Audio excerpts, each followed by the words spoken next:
Everyone welcome to our channel TSK techs. आज हम लोग इलेक्ट्रोमैग्नेटिक इंडक्शन जो इलेक्ट्रोमैग्नेटिज्म का ही एक छोटा सा टॉपिक है जो बच गया था वो कवर करेंगे। उसी के बाद इसी लेक्चर में हम लोग क्या करेंगे, इलेक्ट्रोमैग्नेटिज्म और इलेक्ट्रोमैग्नेटिक इंडक्शन दोनों के मिला के प्रॉब्लम सॉल्व कर लेंगे। ठीक है, न्यूमेरिकल सॉल्व करेंगे।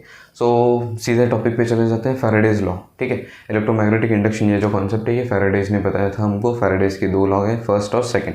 फैराडेज का फर्स्ट लॉ का ये कहना होता है कि आपके जितने भी लाइन ऑफ फोर्सेस हैं, ठीक है, वो अगर किसी कॉइल के साथ लिंक होता है तो उसके पास उसके अंदर ईएमएफ इंड्यूस हो जाता है। Magnetic line of forces linking with the coil और circuit changes, EMF gets induced into the coil. ठीक है, अगर वो फ्लक्स लाइन ऑफ फ्लक्सेस अगर लिंक होते हैं, लिंक होने का मतलब है कि वो क्या है, मूविंग है। ठीक है, और सेकेंड लॉ ये कहता है कि ईएमएफ इंड्यूस, जितना भी ईएमएफ इंड्यूस होने वाला है वो क्या है, directly proportional to rate of change of fluxes. Simple है, मेरे पास एक कॉइल है मान लो, ठीक है, और इसी को मैंने सप्लाई दे दिया। इसके अंदर से करंट फ्लो होगा, कुछ फ्लक्सेस प्रोड्यूस हो जाएंगे, कुछ फ्लक्सेस इसी कॉइल के अंदर लिंक हो जाते हैं ड्यू टू मूविंग नेचर, तो इसके अक्रॉस कुछ ईएमएफ इंड्यूस हो जाएगा। ठीक है, इसी को हम लोग बोलेंगे ईएमएफ इंड्यूस्ड। मैं एक आसान तरीके से बताता हूँ। देखो, आपने इस कॉइल के अंदर करंट इंड्यूस कर दिया, कुछ फ्लक्सेस है। अब मैं आपको समझाने के लिए यहाँ पर एसी सप्लाई देता हूँ ताकि आपके जो फ्लक्सेस है वो मूविंग है आपको पता चले। ठीक है, दे आर मूविंग साइनसोइडली। ठीक है, सो ये जो फ्लक्सेस है ये प्रोड्यूस हो गया। हम लोगों ने पढ़ा है कि नॉर्थ पोल कैसे फॉर्म होता है, साउथ पोल कैसे फॉर्म होता है। ठीक है, अब ये जो फ्लक्सेस हैं ये ऐसे कुछ घूमना स्टार्ट हो गए, लेकिन आपके कंडक्टर क्या है, स्टेशनरी है। कंडक्टर स्टेशनरी, फ्लक्सेस मूविंग, इसका मतलब क्या है, फ्लक्सेस कट करेंगे कंडक्टर को और उसी के अक्रॉस कुछ ईएमएफ इंड्यूस हो जाएगा। ठीक है, ये हो गया आपका ईएमएफ इंड्यूस। में इसको प्लस और माइनस लिखना भी गलत रहेगा क्योंकि हम लोगों ने एसी सप्लाई किया है, so it will alter their positions. So यहाँ पे मैं लिखूँगा ईएमएफ इंड्यूस्ड। ओके, और ये जो ईएमएफ इंड्यूस्ड है which is directly proportional to rate of change of fluxes, मतलब आपके फ्लक्सेस कितने फास्ट मूव हो रहे हैं, यही आपका ईएमएफ इंड्यूस्ड है। ठीक है, और एन का मतलब है नंबर ऑफ टर्न्स, आपके जितने टर्न्स रहेंगे उतने ज़्यादा ईएमएफ इंड्यूस होगा। ठीक है, अब आता है लेंज लॉ। क्या कहता है कि हमेशा और हमेशा इफेक्ट जो है वो कॉज को अपोज करेगा। अब मान लेते यही हम लोग डायग्राम ले लेते हैं। यहाँ पर क्या है कि करंट पास हुआ है इसके अंदर से और फिर ईएमएफ इंड्यूस हो गया। ठीक है, हम लोग ओवरऑल इफेक्ट देखेंगे कि करंट पास हो गया इसीलिए ईएमएफ इंड्यूस हो गया। अब यहाँ पर देखा जाए तो ये जो करंट है ये क्या है, आपका कॉज है। ठीक है, और करंट किसी लिए आया, करंट इसलिए आया क्योंकि आपने यहाँ पर कुछ पोटेंशियल अप्लाई किया था। ओके, और अब करंट वोल्टेज की वजह से आया और करंट की वजह से कुछ फ्लक्सेस प्रोड्यूस हो गए, और ये फ्लक्सेस क्या है, आपके मूविंग फ्लक्सेस है। रीज़न है आपका एसी सप्लाई। अब ये मूविंग फ्लक्सेस के वजह से ईएमएफ इंड्यूस हो गया। अगर ये फ्लक्सेस मूव नहीं करते तो ये ईएमएफ इंड्यूस नहीं होता, बराबर। इसका मतलब क्या है, ये क्या है, आपका इफेक्ट हो गया। और अगर हम लोग डिटेल में जाए, करंट से ज़्यादा अच्छा हम लोग बोल सकते हैं कि फ्लक्स क्या है, आपका कॉज है। मूविंग फ्लक्सेस क्या है, आपके कॉज है। So E is equal to N times d∅dt था, ये आपका क्या है, कॉज, और ये आपका क्या है, इफेक्ट। सो लेंस का मानना यही है कि हमेशा आपका इफेक्ट जो है वो कॉज को अपोज करेगा। इसीलिए हम जब भी एक्सप्रेशन लिखते हैं इंड्यूस्ड ईएमएफ का, वो आता है E is equal to minus N times d∅dt। ठीक है, अब हम लोग ये जितना भी पढ़ा है ना, ये सब था स्टैटिकली इंड्यूस ईएमएफ। अब हम लोग थोड़ा सा एक ओवरव्यू लेंगे dynamically induce EMF. Dynamically induce EMF का मतलब क्या है कि आपको एक मूविंग पोर्शन दिखना चाहिए with respect to your eyes. ठीक है, यहाँ पर देखो, आप जब भी एसी सप्लाई दोगे करंट दिखता नहीं है, फ्लक्स दिखता नहीं है, लेकिन मूविंग पोर्शन जरूर है। Relative motion between flux and conductor है, इसीलिए ईएमएफ इंड्यूस होने वाला है। लेकिन डायनामिकली इंड्यूस ईएमएफ के अंदर आप मैकेनिकल इनपुट देने वाले हैं। अब देखते हैं कैसे। आपके पास है मैग्नेट है, north pole to south pole आपके मैग्नेट का फ्लक्स मूव होने वाला है। आपने बीच में एक कंडक्टर रखा है, सिर्फ रखा हुआ है। ठीक है, अब ये स्टेशनरी है, नॉर्थ टू साउथ फ्लक्सेस सिर्फ और सिर्फ मूव होते रहेंगे। अब इन दोनों के बीच में रिलेटिव मोशन है ही नहीं क्योंकि यहाँ पर दोनों के दोनों स्टेशनरी पड़े हैं। ठीक है, अब आपको क्या करना है, तो रिलेटिव मोशन नहीं है तो ईएमएफ इंड्यूस भी नहीं होने वाला। अब मैं क्या करता हूँ, ये जो कंडक्टर है इसको ऐसे ऐसे करना स्टार्ट कर देता हूँ। इसके वजह से क्या हो जाएगा, कुछ फ्लक्सेस है जो कट हो जाएगा कंडक्टर की वजह से, और इस कंडक्टर के अंदर ईएमएफ इंड्यूस हो जाएगा। The amount of EMF induce is directly proportional to velocity. मैं जितने फास्ट फ्लक्सेस को कट करूँगा, यहाँ पर भी जितने फास्ट ये फ्लक्सेस मूव होते हैं उतना ईएमएफ इंड्यूस होता है। जितने फास्ट यहाँ पर फ्लक्सेस कट हो गया उतना ईएमएफ इंड्यूस होगा। So EMF induce in such cases given by BLV sine of theta. ये जो एंगल है ये बिटवीन आपके जो फ्लक्स है और ये जो कंडक्टर है उनके बीच में का एंगल है। अब मान लो यही कंडक्टर को मैं अगर अलोंग द वे फ्लक्सेस के वे के अंदर मैं घुमाता हूँ या फिर मूव करता हूँ तो रिलेटिव मोशन कितना हो गया, 0 हो गया। फिर ईएमएफ इंड्यूस कितना हो जाएगा, 0 हो जाएगा। ठीक है, ये कॉन्सेप्ट था, इसी के अंदर मैंने कवर कर दिया स्टैटिकली इंड्यूस ईएमएफ और डायनामिकली इंड्यूस ईएमएफ। ठीक है, लास्ट टाइम हम लोगों ने जब पढ़ा था तब हम लोगों ने फ्लेमिंग्स लेफ्ट हैंड रूल पढ़ा था शायद, बराबर। अब हम लोग क्या करेंगे, फ्लेमिंग्स राइट हैंड रूल पढ़ेंगे। रीज़न ये है, मैंने आपको बताया था कि फ्लेमिंग्स लेफ्ट हैंड रूल ये मोटर्स के लिए होता है, इसीलिए हम लोगों ने वहाँ पे फोर्स फाइंड किया था। Current carrying conductor place in a magnetic field will experience the force. यहाँ पर क्या है कि अगर एक कंडक्टर है फ्लक्सेस को कट करता है तो उसके अंदर ईएमएफ इंड्यूस होने वाला है। Amount of EMF induce is BLV sine of theta. ठीक है, सो आपका जो स्टैटिक और डायनेमिक दोनों भी ईएमएफ इंड्यूस जो कुछ भी है वो क्लियर हो गया। बस अब आपको ये है कि ईएमएफ इंड्यूस जो होने वाला है वो कौन से डायरेक्शन में होगा ये हम लोग देखेंगे अभी। ठीक है, अब हम लोग क्या करेंगे, फ्लेमिंग्स राइट हैंड रूल देख लेंगे। और एक चीज़ दिमाग में रख लेना, राइट हैंड रूल है मतलब क्या है, वो जनरेटर का है। सो जनरेटर के बेसिक प्रिंसिपल किसके ऊपर होते हैं, फ्लेमिंग्स राइट हैंड रूल के ऊपर होते हैं। ठीक है, अब हम लोग क्या करते हैं, राइट हैंड रूल है, ऑब्वियसली मेरा फोर्स है थंब। ठीक है, 4 फिंगर क्या होता है आपका, हमेशा मैग्नेटिक फील्ड, कहाँ गया, हाँ मैग्नेटिक फील्ड। ठीक है, और आपका जो मिडिल फिंगर है वो हमेशा ईएमएफ इंड्यूस्ड या फिर करंट रहेगा। लेफ्ट हैंड रूल हो या फिर राइट हैंड रूल हो, जो कुछ भी पैरामीटर्स है थंब, 4 फिंगर और मिडिल के वो एज इट इज़ रहेंगे, बस अननोन अलग अलग है। अब देख लेते हैं यहाँ पर मेरा जो है north to south fluxes flow हो रहे हैं। ठीक है, बीच में आपने एक कंडक्टर प्लेस करके रखा है। अब मैं कंडक्टर को फोर्स प्रोवाइड करके देता हूँ। ठीक है, इधर अपवर्ड डायरेक्शन या फिर डाउनवर्ड डायरेक्शन या फिर ऐसे ऐसे। ठीक है, अब हम लोग देखेंगे कि ईएमएफ इंड्यूस्ड कौन से डायरेक्शन में होने वाला है। ठीक है, देखते हैं, राइट हैंड थंब रूल है, फ्लक्सेस है, फोर्स, आपने फोर्स अगर अपवर्ड डायरेक्शन में दे दिया, ठीक है, तो आपका ईएमएफ इंड्यूस्ड कैसे रहेगा, चलो ठीक है, मैं यहाँ पर अपवर्ड डायरेक्शन कर लेता हूँ और इस डायरेक्शन में हम लोग डाउनवर्ड डायरेक्शन की बात करेंगे। सो अपवर्ड मैंने फोर्स जैसे अप्लाई कर दिया, मेरा फोर्स अपवर्ड है, मेरे फ्लक्सेस ऐसे मूव हो रहे हैं, मेरा जो मिडिल फिंगर है वो अंदर जाएगा। अंदर जा रहा है मतलब क्या है, अवे फ्रॉम यू मतलब ही क्रॉस है, यानी हम लोग ऑलरेडी पढ़ा है हम लोगों ने क्रॉस और डॉट का मतलब क्या होता है। अब हम लोग क्या करते हैं, अगेन आपके जो फ्लक्सेस हैं वो नॉर्थ टू साउथ फ्लो हो रहे हैं, लेकिन आपने जो फोर्स है वो डाउनवर्ड दिया है। ठीक है, सो आपका जो फोर्स है वो डाउनवर्ड है, आपके फ्लक्सेस 4 फिंगर से डिनोट हो रहे हैं, और ये जो करंट है वो आउटसाइड आएगा, इसका मतलब ये क्या है, डॉट। सो इस तरीके से हम लोग जो ईएमएफ इंड्यूस्ड है वो right hand Fleming's right hand rule के हिसाब से हम लोग फाइंड कर लेते हैं कि ईएमएफ इंड्यूस का डायरेक्शन क्या होने वाला है अंडर द कंडक्टर। ठीक है, ये था एप्लीकेशन, और इसका एप्लीकेशन क्या है, right hand thumb rule, sorry thumb rule बोल रहा हूँ, फ्लेमिंग्स रूल। इसका एप्लीकेशन क्या है, तो जनरेटर, ये एक बिट आता है, याद रखना। ठीक है, और अब हम लोग आते हैं सेल्फ इंड्यूस ईएमएफ पे।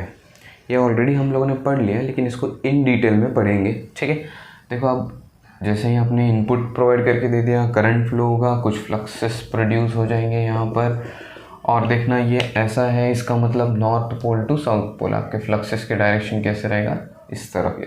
ठीक है, अब ये जो ईएमएफ इंड्यूस्ड है according to Faraday's first law, कुछ फ्लक्सेस प्रोड्यूस हैं, वही फ्लक्सेस इसी कॉइल के साथ लिंकअप हो गए तो इस कॉइल के अक्रॉस ईएमएफ इंड्यूस हो जाएगा। ठीक है, EMF induce is given by -n times d∅/dt। ये हम लोगों ने पढ़ लिया, माइनस लेंस है आपका। ठीक है, अब हम लोग क्या करते हैं, E = -n times d/dt, phi I upon I लिख लेते हैं, ठीक है। और ये जो है फ्लक्स पर यूनिट एम्पियर, ये होता है कांस्टेंट। मैं पढ़ाऊंगा कि एग्जैक्टली ये क्यों कांस्टेंट है, ठीक है।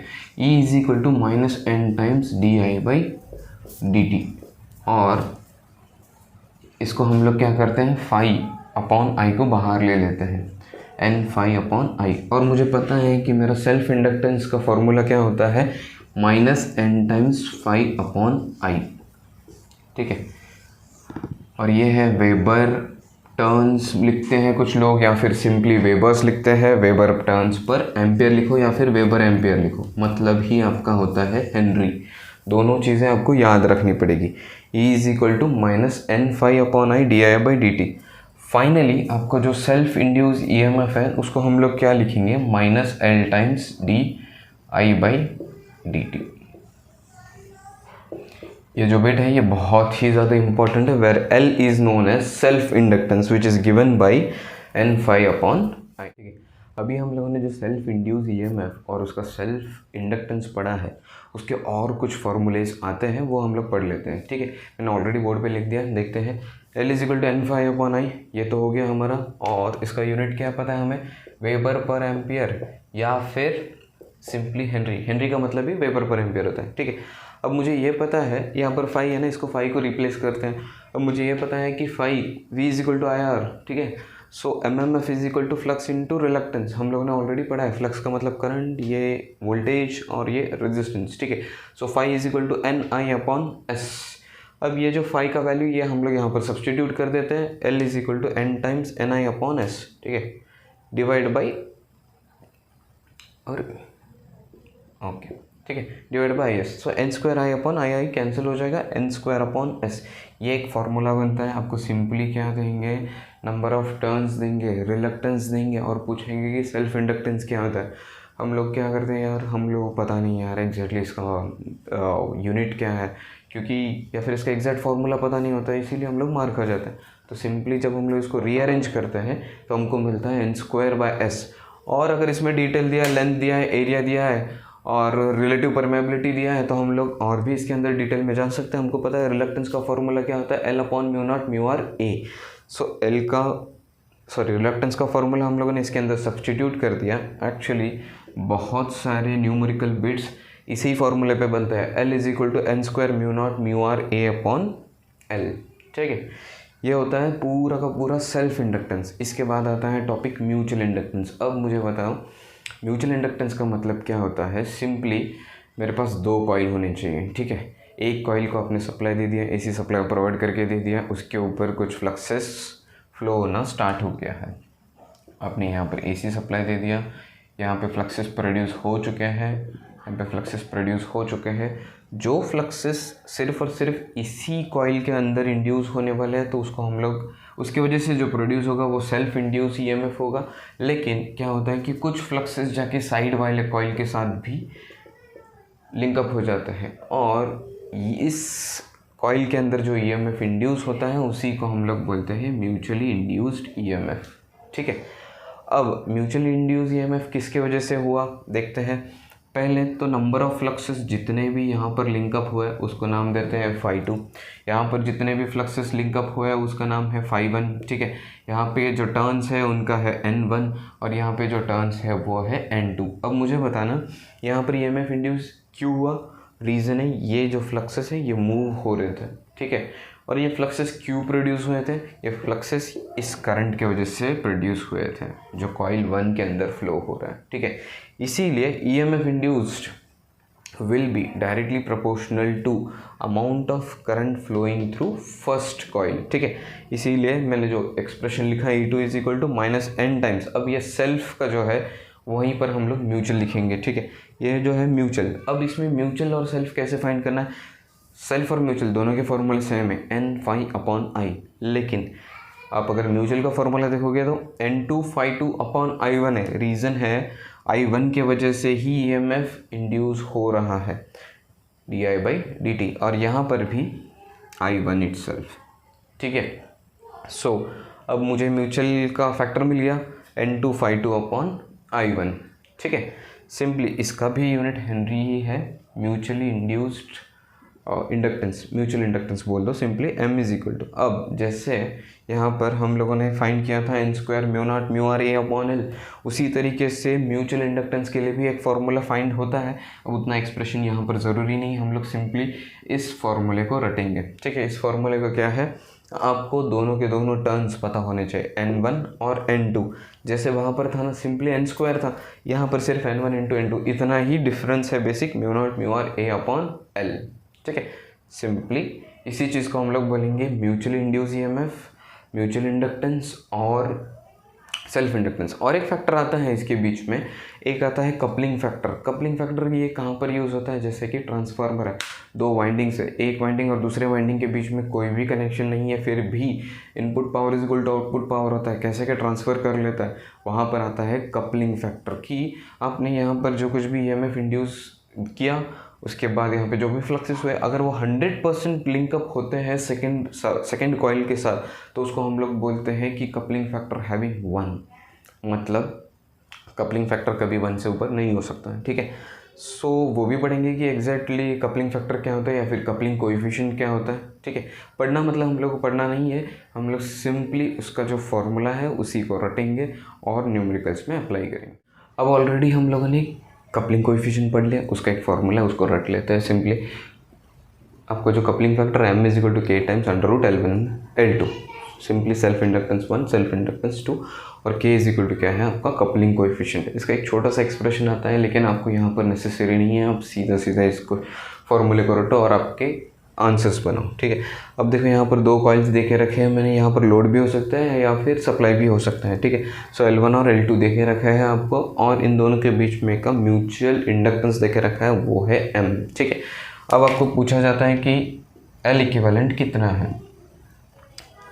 L इक्विवेलेंट के लिए आपको दो चीज़ें पता होनी चाहिए, कि आपके फ्लक्सेस असिस्ट कर रहे हैं कि आपके फ्लक्सेस अपोज कर रहे हैं। ठीक है, अब देखते हैं कि असिस्ट और अपोज का मतलब एग्जैक्टली क्या है। देखो हम लोगों ने देखा कि यहाँ पर फ्लक्सेस मूव हो रहे हैं, ठीक है, और यहाँ पर भी फ्लक्सेस है। अगर ये एक दूसरे को कैंसिल करने वाले हैं तो उसका मतलब है अपोजिट, और ये एक दूसरे को ऐड अप करेंगे तो उसका मतलब है असिस्ट।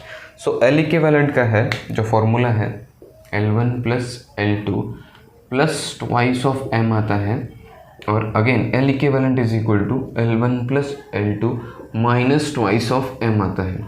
ये जब ऐड करने वाला है, ये जब अपोज करने वाला है। ये जो बिट्स हैं आपको याद रखने पड़ेंगे, एज इट इज़ क्वेश्चंस आते हैं, इवन गेट के अंदर तक ऐसे टाइप के क्वेश्चंस आते हैं। ठीक है, अब हम लोग और एक फंडा पढ़ेंगे। यहाँ पर पढ़ना मतलब सिंपली आपको क्या करना है कि energy stored in an inductor, इसका एक भी एक्सप्रेशन आता है, हम लोग उससे मतलब नहीं, आपका जो आंसर है वो क्या है, हाफ LI का स्क्वायर। ठीक है, या फिर सिंपली आपको पता होना चाहिए E इज इक्वल टू क्या होता है, PT होता है। सो आप सिंपली 0 से लेकर टाइम तक पूरा का पूरा अगर एनर्जी कैलकुलेट कर लेते हो, इंटीग्रेट कर लेते हो, फिर भी आपको यही फार्मूला आने वाला है। ठीक है, so E is equal to half LI square, ये आपका formula energy stored in inductor का। और एक बात है, energy stored per unit volume अगर पूछा जाता है तो half B square upon mu. इन दोनों फार्मूले को रट लेना, इसके ऊपर भी एक न्यूमेरिकल आ ही जाता है। हाफ LI स्क्वायर पे तो इतने सारे न्यूमेरिकल्स बनते हैं, आई का वैल्यू कुछ अलग अलग फॉर्म में दिया जाता है, अगर आपको इंटीग्रेट करते आता है तो आप वहाँ पर सब्सटीट्यूट कर सकते हो, बहुत आसान होता है, बस आपको ये फॉर्मूलेज रटने पड़ेंगे। ठीक है, अब हम लोग क्या करते हैं, इलेक्ट्रोमैग्नेटिज्म और इलेक्ट्रोमैग्नेटिक इंडक्शन, जो कुछ भी दोनों चैप्टर पढ़े हैं हम लोगों ने, जितने भी बिट्स पढ़े हैं उन दोनों बिट्स पर न्यूमेरिकल सॉल्व कर लेते हैं। ठीक है, अब हम लोग क्या करते हैं, इलेक्ट्रोमैग्नेटिज्म और इलेक्ट्रोमैग्नेटिक इंडक्शन, इन दोनों के न्यूमेरिकल सॉल्व करना स्टार्ट कर लेते हैं। सबसे पहला जो न्यूमेरिकल है उसमें देखते हैं कि करंट क्या क्या दिया है आपका और क्या पूछा है। करंट ऑफ 2 एम्पियर बोला है, हम लोग गिवन डाटा लिख लेते हैं कि 2 एम्पियर करंट है आपका। ठीक है, is flowing through each of the conductors in a coil containing 15 such conductors. ठीक है, if a point pole of unit strength is placed at a perpendicular distance। ठीक है, जितना भी डाटा दिया है हम लोग उसको रियलाइज़ करना स्टार्ट कर लेते हैं। ये जो है ये 15 कंडक्टर्स है, और यहाँ पर इस पॉइंट पर परपेंडिकुलर डिस्टेंस पर आपको कुछ फाइंड करने बोला है, वो है आपका फील्ड इंटेंसिटी। ठीक है, अब फील्ड इंटेंसिटी का मतलब होता है एच फाइंड करना है आपको। अब हम लोगों ने ऑलरेडी स्ट्रेट लाइन का जो कंडक्टर है वो पढ़ा है। स्ट्रेट लाइन के कंडक्टर में आपको यहाँ पर सिंगल कंडक्टर की जगह पर सिर्फ 15 कंडक्टर दे के रखा है, और उसके लिए फॉर्मूला क्या था आपका, Ni/2πd। ठीक है, अब देख लेते हैं कि डिस्टेंस कितना दे के रखा है। डिस्टेंस है आपका 2 एम्पियर 10 सेंटीमीटर। ठीक है, so d is equal to 10 centimetre, लेकिन हमें चाहिए मीटर में, तो इसको हम लोग लिखते हैं 0.1 मीटर। सारे के सारे वैल्यूज़ हम लोग सब्सटीट्यूट कर देते हैं, देखते हैं कि हमारे पास सारे वैल्यूज़ है कि नहीं। ठीक है, n का मतलब यहाँ पर नंबर ऑफ़ टर्न्स नहीं, तो यहाँ पर नंबर ऑफ़ कंडक्टर्स आएगा। ठीक है, सो 15 इंटू आपका करंट कितना दे के रखा है 2 ampere divided by 2 into pi का वैल्यू होता है 3.14 इंटू 0.1 मीटर का आपका डिस्टेंस है इस पॉइंट P तक। ठीक है, आपको पूछा है कि पॉइंट P के ऊपर फील्ड स्ट्रेंथ कितना रहेगा, तो सिंपली आप इसको कैलकुलेट करो, आपको आता है 47.7। अब मुझे बताना है कि इसका यूनिट क्या है, एम्पियर टर्न पर मीटर। ये आपका आंसर है फाइनल। ठीक है, आई होप समझ में आए। आपको बस एक चीज़ क्लियर करना है, इसमें सिंगल कंडक्टर का फार्मूला कब यूज़ करना है और सोलेनॉइड वाला फार्मूला कब यूज़ करना है, इसीलिए मैंने दोनों प्रॉब्लम साइड बाय साइड रखा है। जो सेकंड प्रॉब्लम है ये सोलेनॉइड ओरिएंटेड प्रॉब्लम है। ठीक है, यहाँ पर क्या बोला है, सोलेनॉइड दिया है 100 सेंटीमीटर का। ठीक है, अब डिस्टेंस कितना है यहाँ पर 100 सेंटीमीटर, मतलब ही लेंथ। सोलेनॉइड के फार्मूले डिस्टेंस नहीं होता, उसका लेंथ होता है, मतलब ही डी लिखेंगे यहाँ पर थोड़ी देर के लिए हम लोग। 100 सेंटीमीटर का मतलब क्या हो गया आपका 1 मीटर हो गया। ठीक है, अब आपके पास क्या है, ब्रास ट्यूब है, करंट थ्रू है, करंट का वैल्यू कितना है आपका 0.5 एम्पियर्स, 0.5 एम्पियर।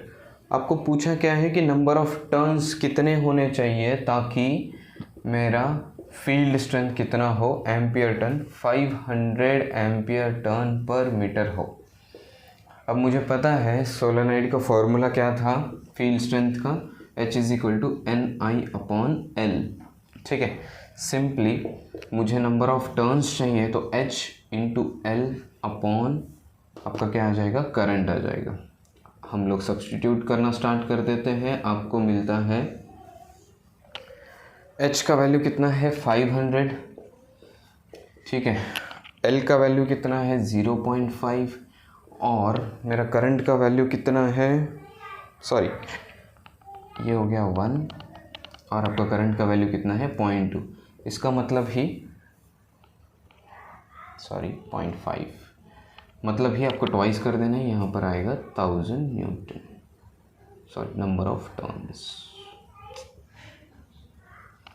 आपको 1000 टर्न्स लगेंगे 500 एम्पियर टर्न पर मीटर फील्ड स्ट्रेंथ प्रोवाइड करने के लिए at the centre of the coil. ठीक है, ये था आपका स्ट्रेट कंडक्टर और ये था आपका सोलेनॉइड। दोनों के फॉर्मूलेस कहाँ यूज़ कर रहे हैं, अनलेस अनटिल मेंशन कि ये सोलेनॉइड है तब तक आपको यही फार्मूला यूज़ करना है। वेराज जब भी आपको बोले सोलेनॉइड तो आपको H is equal to Ni/L के साथ चले जाना है, या फिर H is equal to Ni/2πd। ठीक है, हम लोग नेक्स्ट न्यूमेरिकल देखते हैं कि इस न्यूमेरिकल में क्या पूछा है आपको। Calculate the force experience by the conductor, तो फोर्स पूछा है आपको। ठीक है, फोर्स पूछा है, लेंथ वैल्यू देके रखा है 20 सेंटीमीटर, हम इसीलिए डायरेक्टली हम लोग लिख लेते हैं 0.2 मीटर। और बाद में आपको बोला है कि करंट कितना है 50 ampere, current carrying conductor placed in a magnetic field will experience the force, वही फोर्स आपको कैलकुलेट करना है। ठीक है, और एक इन्फॉर्मेशन देके रखा है आपको इसी के अंदर, राइट एंगल। ठीक है, तो फोर्स इज इक्वल टू क्या होता है BIL साइन ऑफ थीटा। और एक चीज़ आपको देखे रखा है लास्ट में, वो है आपका फ्लक्स डेंसिटी। फ्लक्स डेंसिटी का वैल्यू कितना है 10 × 10⁻³ वेबर पर मीटर स्क्वायर, या फिर कुछ जगह पर वेबर पर मीटर स्क्वायर के जगह पर आपको टेस्ला भी दिया रहता है, दोनों भी उसी के यूनिट हैं। ठीक है, अब थीटा का वैल्यू कितना है यहाँ पर 90 डिग्री, रीज़न क्या है राइट एंगल्स। ठीक है, सारी चीज़ें हम लोग सब्सटीट्यूट कर देना स्टार्ट करते हैं। फ्लक्स डेंसिटी 10 × 10⁻³ करंट का वैल्यू है 50 एम्पियर, लेंथ है आपका 0.2 मीटर और साइन 90 कितना होता है तो 1 होता है। अगर हम लोग इसको कैलकुलेट करते हैं तो आपका आंसर आता है 0.1 न्यूटन। फोर्स है ना, इसीलिए न्यूटन में लिखा है। ठीक है, ठीक है। आपको यहाँ पर एक क्वेश्चन दिया है, 2 parallel conductors carrying current of 70 ampere and 120 ampere. हम लोग देख लेते हैं इन अपोजिट डायरेक्शन। ये हो गया 70, ये हो गया 120 एम्पियर। अब right hand thumb rule apply कर लेते हैं। तो यहाँ पर करंट का डायरेक्शन ऐसा है, यहाँ पर डायरेक्शन ऐसा है। तो यहाँ पर क्या क्रिएट होगा, आपका रिपल्शन फोर्स क्रिएट होने वाला है। आपको करंट का वैल्यू दे के रखा है 70 एम्पियर, आपको दूसरे करंट का वैल्यू दे के रखा है 120 एम्पियर। ऐसे क्वेश्चंस के लिए आपके पास एक फॉर्मूला होता है 2 × 10⁻⁷ I1 × I2। ठीक है, लेंथ अपॉन आर। अब आपको आर का वैल्यू भी दे के रखा है। आर का वैल्यू कितना है, 15 सेंटीमीटर।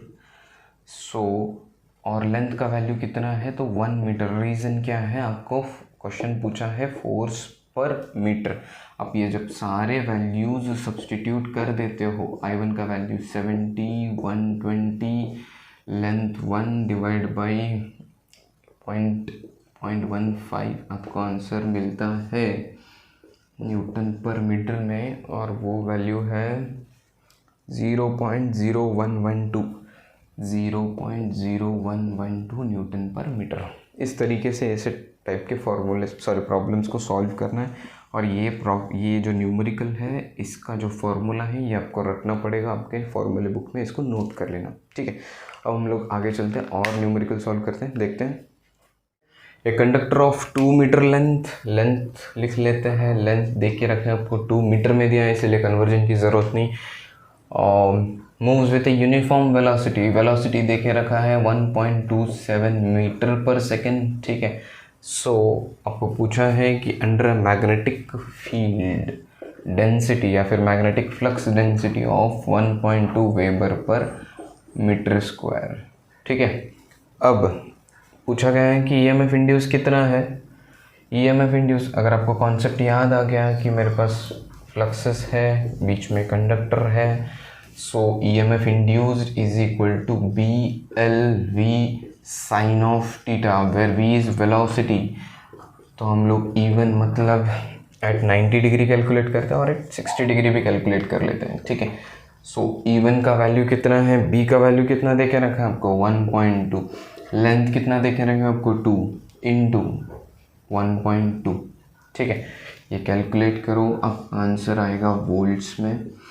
अगेन E2 कितना है आपका, यहाँ पर मैंने जानबूझ के थीटा साइन 90 है तो 1 आएगा, तो उसको मुझे लिखने की ज़रूरत नहीं है। यहाँ पर आपको क्या करना पड़ेगा, अगेन 1.2 × 2 × 1.2, यहाँ पर आपको सब्सटीट्यूट करते वक्त साइन ऑफ 60 डिग्री सब्सटीट्यूट करना पड़ेगा। आपका आंसर आएगा वोल्ट्स में। दोनों आंसर्स बताता हूँ। ठीक है, 3.048 and 2.63, 3.048 and 2.63 volts.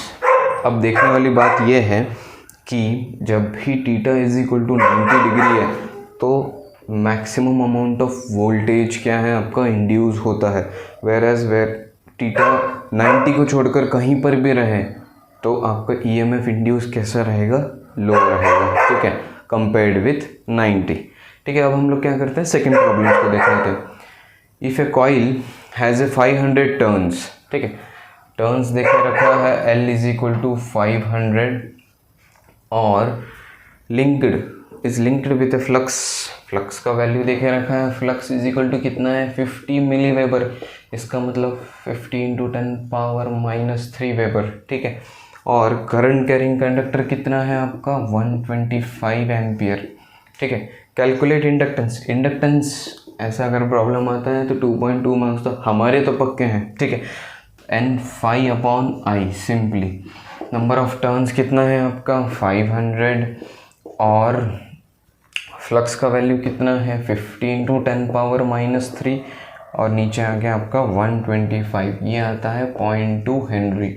Self inductance पूछा है, सिंपली आपका answer L is equal to N∅/I आपने कैलकुलेट कर लिया। ठीक है, ये जो सेकंड बिट है इसके अंदर ये थोड़ा ज़्यादा इंटरेस्टिंग है, देखते हैं क्या है कि उसने पूछा है कि if current is reduce to zero uniformly in 0.1 second calculate self induce EMF.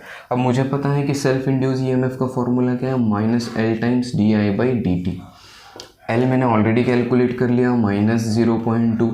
अब d/dt यहाँ पर फाइनल वैल्यू क्या है, आपने क्या बोला, current is reduce to zero, इसका मतलब क्या है, आपका फाइनल वैल्यू क्या होने वाला है, ज़ीरो होने वाला है। ठीक है, so initial value minus final value कर लेते हैं हम लोग यहाँ पर 125 माइनस ज़ीरो। ठीक है, मतलब ही चेंज इन करंट और कुछ अलग नहीं। या फिर इसको हम लोग और अलग तरीके से लिखते हैं, काम करते हैं, di/dt ही लिखते हैं, लेकिन यहाँ पर di को मैं अलग तरीके से लिखूँगा, final value minus initial value. ये कहीं पर भी जाएंगे तो स्लोप का डेफिनेशन ही वो होता है। ठीक है, तो मैं इसको सब्सटीट्यूट करना स्टार्ट कर देता हूँ, -0.2।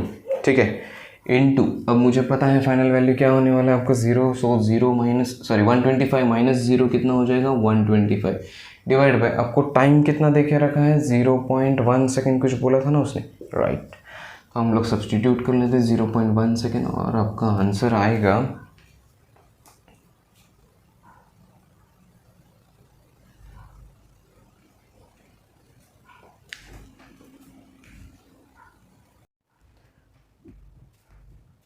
ठीक है। इसी प्रॉब्लम में ये जो दूसरा बिट है ना कि if current is reduce to zero uniformly in 0.1 second calculate self induce EMF in the coil, ये जो है ये थोड़ा इंटरेस्टिंग है, हम लोग इसको देखते हैं कैसा है। अब मुझे पता है सेल्फ इंड्यूस ईएमएफ क्या होता है, L टाइम्स di/dt। ठीक है, चलो लिख लिया। अब L का वैल्यू आपने ऑलरेडी कैलकुलेट कर लिया, 0.2 हेनरी। di को हम लोग कैसे लिखेंगे, यहाँ पे तो टाइम है तो कोई बात नहीं, ये हो गया आपका final value minus initial value, ये आपका स्लोप का फॉर्मूला होता है, फाइनल माइनस इनिशियल वैल्यू। ठीक है, सो आपका फाइनल वैल्यू कितना है आपको पता है, फाइनल वैल्यू आपको ज़ीरो होने वाला है, रिड्यूस्ड टू ज़ीरो। अब फिलहाल 125 चल रहा है, तो ये क्या हो गया, -125, और टाइम कितना दे के रखा है, 0.1 सेकेंड। तो ये कैलकुलेट करते हैं तो आपको कितना आता है, 250 volt. So self induce EMF is nothing but 250 volt. ठीक है, आई होप क्लियर है। देखो स्लोप का फॉर्मूला होता है हमेशा final value minus initial value with respect to time. अगर टाइम में भी कुछ चेंजेस दिया रहता तो हम लोग वो भी करेंगे। अब टाइम का मतलब यहाँ पर सिंपली क्या है, 0.1 सेकेंड माइनस ज़ीरो है ना, तो यहाँ पर मुझे नेगेटिव नहीं आने वाला। सो ये नेगेटिव कितना हो गया, 250 वोल्ट हो गया। अब हम लोग क्या करते हैं, और न्यूमेरिकल है दो, वो सॉल्व कर लेते हैं, देखते हैं ये जो न्यूमेरिकल है इसमें क्या क्या दिया है हम लोग देखते हैं। 2 coils having turns N1 is equal to देखे रखा है आपको 1000 टर्न्स, और N2 का वैल्यू देके रखा है आपको 300 टर्न्स। चलो ठीक है, और common magnetic path with perfect magnetic coupling. Magnetic coupling अगर परफेक्ट है उसका मतलब है K इज इक्वल टू क्या है, 1। मैंने पहले भी बोला था कि 100% कोएफिशिएंट ऑफ कपलिंग का मतलब K इज इक्वल टू 1, मतलब पूरे के पूरे एक जो कुछ भी फ्लक्सेस निकल रहे हैं एक से दूसरे पर लिंक हो जाते हैं। तो K का वैल्यू कितना है, यहाँ पर 1 है। ठीक है, और पूछा दिया क्या है, वो रिलक्टेंस दे के रखा है, काफ़ी अलग प्रॉब्लम है, मैं बोलूँगा 3 × 10⁶ एम्पियर टर्न पर वेबर। ठीक है, अब आपको बोला है कि find mutual inductance between them. Mutual inductance का फॉर्मूला क्या था आपका, N1 × N2 μ0 μRA/L। इसी का मतलब नीचे मैं सीधा रिलक्टेंस लिख सकता हूँ। ठीक है, सो अगर मुझे नीचे रिलक्टेंस लिखने का है तो मैं 1000 × 300 डिवाइडेड बाई 3 × 10⁶ आराम से लिख लिया। आप अगर इसको कैलकुलेट कर ले तो यहाँ से 3 गए, यहाँ से 3 गए, ये आता है आपका 10, राइट, सॉरी 0.1 हेनरी। ठीक है, 3 गए 2 गए, ओके, नीचे 2 बचते हैं। ठीक है, ओके, सो अब इसी प्रॉब्लम का सेकंड बिट है। ठीक है, if the current in 1000 turns coil changes uniformly from 5 ampere to 0 in 10 milliseconds, find induce EMF in the coil. Already हम लोगों ने ये टाइप का एक प्रॉब्लम लेके रखा है, वहाँ पर सेल्फ इंड्यूस ईएमएफ था, यहाँ पर सिर्फ म्यूचुअल इंड्यूस ईएमएफ रहेगा di/dt।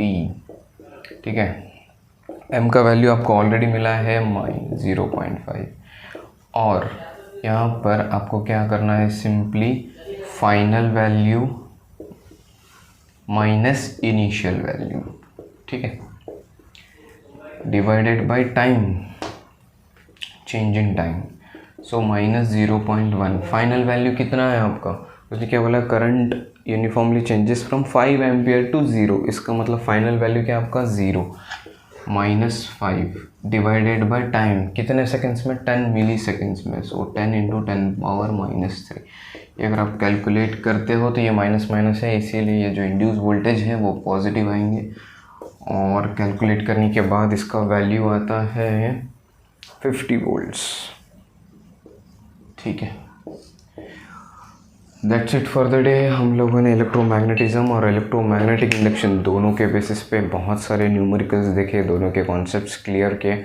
आपको क्या करना होगा, पूरे के पूरे फॉर्मूलेस लिख के रखने पड़ेंगे साइड में, जैसे कि फील्ड स्ट्रेंथ है, एमएमएफ है, उसके बाद फ्लक्स है, इनके यूनिट्स लिख के रखने पड़ेंगे, सारे के सारे एक साइड में बना दो कि दो पैरेलल कंडक्टर्स के अंदर का जो फोर्स है उसका, ईएमएफ इंड्यूस का फार्मूला, सेल्फ इंडक्टेंस का फार्मूला, इंडक्टेंस के variety of फार्मूलेज, mutual inductance, coefficient of coupling, ये सारे बिट्स आपको लिख के रखने पड़ेंगे ताकि आप एग्ज़ाम के टाइम पे रिवाइज कर सकते हो। बहुत आसान है। ठीक है, अब हम लोग क्या करेंगे, नेक्स्ट लेक्चर में इलेक्ट्रोस्टैटिक्स पढ़ेंगे। तब तक के लिए थैंक यू।